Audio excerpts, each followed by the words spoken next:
ouais, finalement, votre initiative, elle rejoint un peu une citation qui est souvent reprise, qui dit que si tu t'occupes pas de la politique, elle finira par s'occuper de toi. Mais vous parliez du désengagement dans la vallée de l'Arve, notamment à gauche. Est-ce que ça a toujours été le cas dans la vallée de l'Arve? Est-ce que la gauche a finalement pas toujours été absente ou c'est vraiment quelque chose de plus récent, on va dire?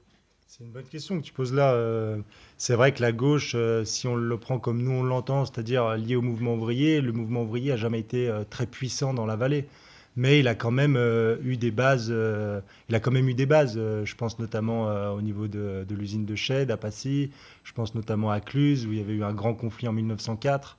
Je pense notamment aussi plus dans la vallée de Chamonix où le mouvement ouvrier, même ici, en fait, provient des travailleurs qui étaient liés à la construction de la ligne de chemin de fer, en fait, et c'était surtout beaucoup de syndicalistes italiens qui ont fait émerger le mouvement ouvrier. Donc, il y a des bases qui sont faibles, mais ça a existé. Mais la question, c'est de savoir pourquoi ces dernières années, tout s'est délité, en fait.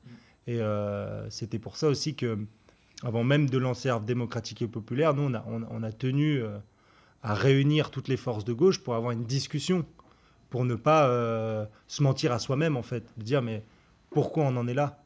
Et, tu parlais tout à l'heure de savoir, par exemple, à quoi déboucherait ce questionnaire. Ouais. Euh, Nous, on voulait rappeler que, en fait, les militants ne tombent pas du ciel. Les militants, ils sont le produit d'une participation collective, d'un effort intellectuel, de saisir d'idées. Et du coup, c'est un effort prolongé. Mais cet effort prolongé, il doit être fait par des militants de gauche. Et c'est pour ça que nous, on disait que s'il n'y a pas de force militante, c'est très difficile d'avoir une vitalité démocratique. Et c'était pour ça que ce questionnaire, il vise surtout déjà à tenter à notre modeste échelle de redynamiser un peu le militantisme, de refaire comprendre ce que c'est, de remettre le débat d'idées, comme disait le camarade. Mm. Et en